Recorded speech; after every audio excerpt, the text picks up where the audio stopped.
Welcome to Living Outside the Box, a podcast associated with Outside the Box Consulting. My name is Dr. Benjamin Bowman, and I am so glad to have you on this journey as we learn what it means to lead and live outside the box.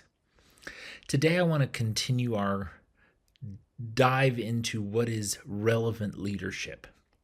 We've talked about different facets of relevant leadership. And today I want to talk about the importance of context. Normally, you would see me sitting here all professional and not wearing a sweatshirt, but today I wanted to wear this sweatshirt, which is from Operation Christmas Child. The reason I wanted to wear it was very intentional. Operation Christmas Child is an organization that works in tens of dozens of countries around the world. They reach between 11 and 12 million children each and every year through the power of people giving the gift of hope through a shoebox gift every Christmas.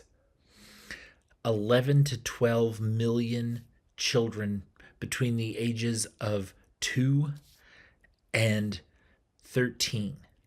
That is impressive.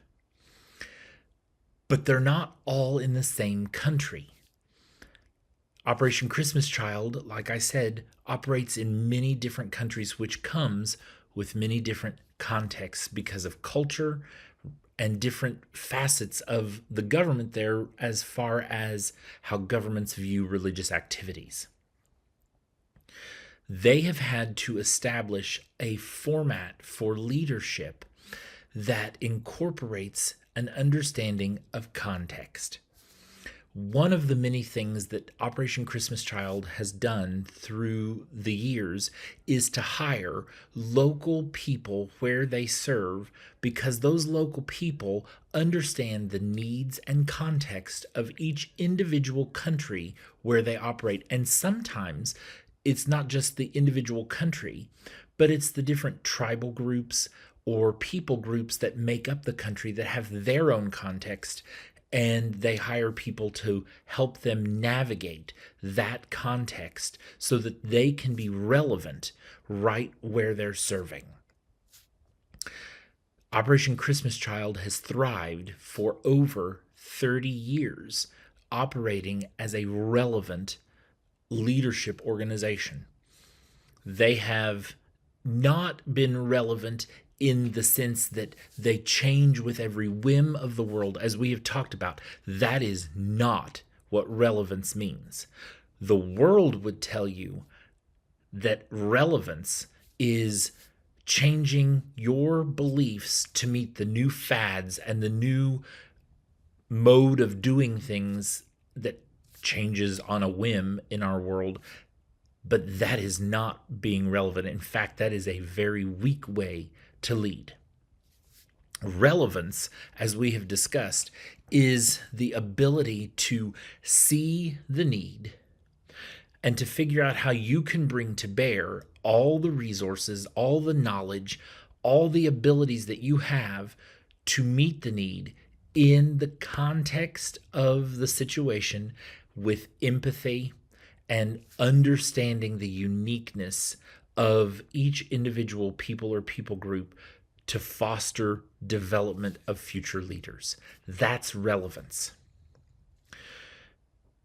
So as Operation Christmas Child works around the world with different peoples and people groups, hiring individuals who are from those people groups and align with the beliefs of Operation Christmas Child being a Christian organization, they are able to meet the needs of the people and understand the context. Can you imagine trying to navigate all of the bureaucracy and all of the laws around bringing Christmas gifts into countries if you didn't have people on the ground who understood the government and the process? It would be near to impossible in some places in our world. but Operation Christmas Child has operated in a relevant leadership stance from the very beginning. We are called to be relevant leaders who understand the context of where we're leading.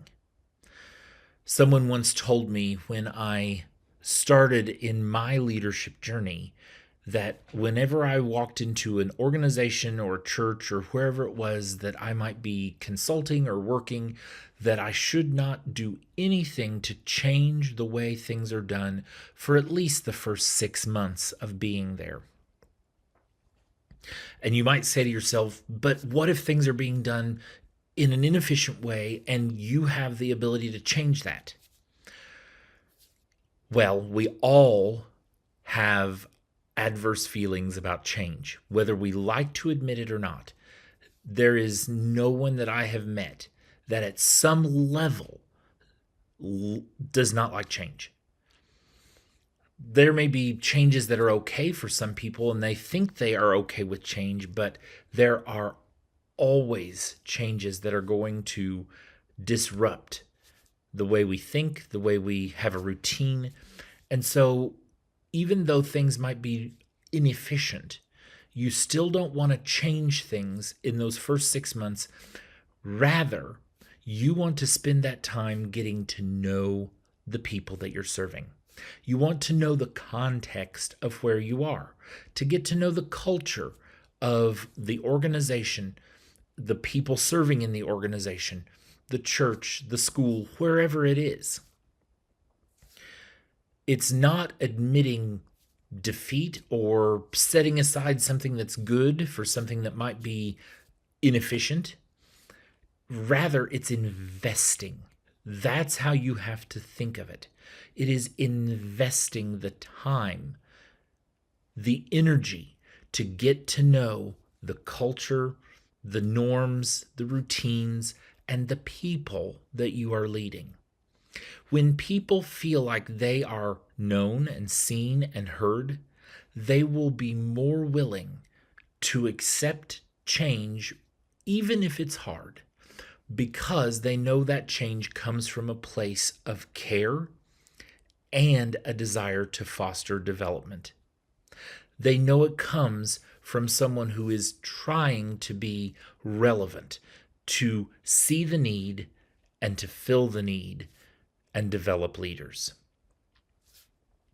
I was just sharing this lesson recently with someone that I am mentoring in leadership. And I shared that while there are lots of great ideas on the table that this person is considering, that the best way to go about changing the way things are done in the organization where this person is serving is to get to know the organization itself, to take the time to know the people that this person is working with, to come alongside them and ask those questions that will allow those people to trust this leader. Oftentimes, young leaders go in headstrong and want to change the world, and that is great. We have been given a vision and a mission, and we want other people to catch that same vision and mission. But they can't catch the vision and mission that we have been given as leaders unless we lead them to it. We can't just thrust it upon them. We have to guide them. We have to lead them to it. And one of the ways that we lead them to it is to understand the context of where they are coming from, their cultural traditions, their norms, their values, so that when it comes time to implement change, the context of where we are leading will not have been thrown out, but will have been honored.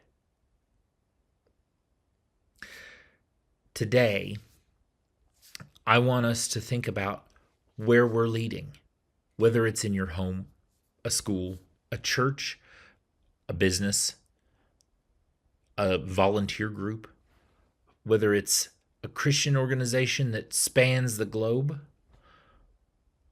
or your nuclear family right where you are. Get to know the context of where you are right now. Ask questions that help you understand the individuals that you are serving alongside. You see, you can either approach leadership as the opportunity to tell people what to do, or you can approach leadership as the opportunity to work together and guide people into the vision and mission that you have been given. And a relevant leader will always choose the latter. They will always choose to guide people toward that vision because they understand the importance of the context where they lead. They get to know the individual. And that is an important skill as a leader, to know your people. In some of the research that I've done in leadership, I have found that whether it's in a classroom or in any organization, people were more willing to adapt. People were more willing to try things that maybe they thought were near impossible before when they trusted the leader. And trust is only built when that leader gets to know the individual. When the individual feels like that leader has seen them, understands their context, and is honoring that context. Relevant leadership is more than just shifting with the times and the desires of this world. That's not relevant at all. Relevant leadership means that you are rooted in the truth of God's scripture, the truth of what the organization is about. You're rooted in that overarching vision and mission. And then what you do is you guide people. You meet that need that people present. You meet the need for developing leaders from the followers that you've been entrusted.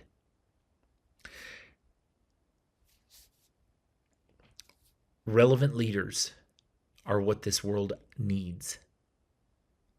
We need men and women who are willing to understand one another.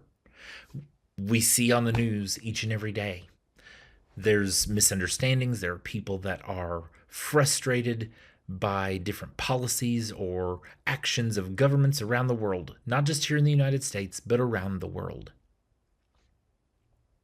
Oftentimes, those things could be mitigated if people would just simply listen to one another. If they would get to know the context of the people that they are leading.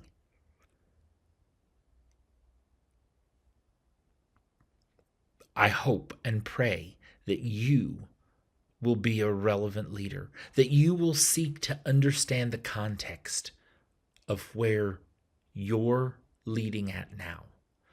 I am sure that we will talk more about this along the way.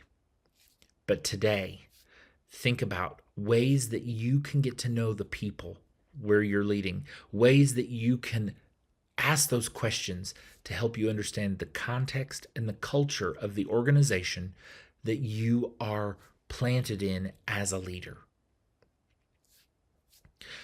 Remember, I'm always here, rooting for you, and I am excited to journey along with you as we continue to learn what it is to lead and live outside the box. Don't forget to hit the like and follow buttons on Spotify, and we will see you next time.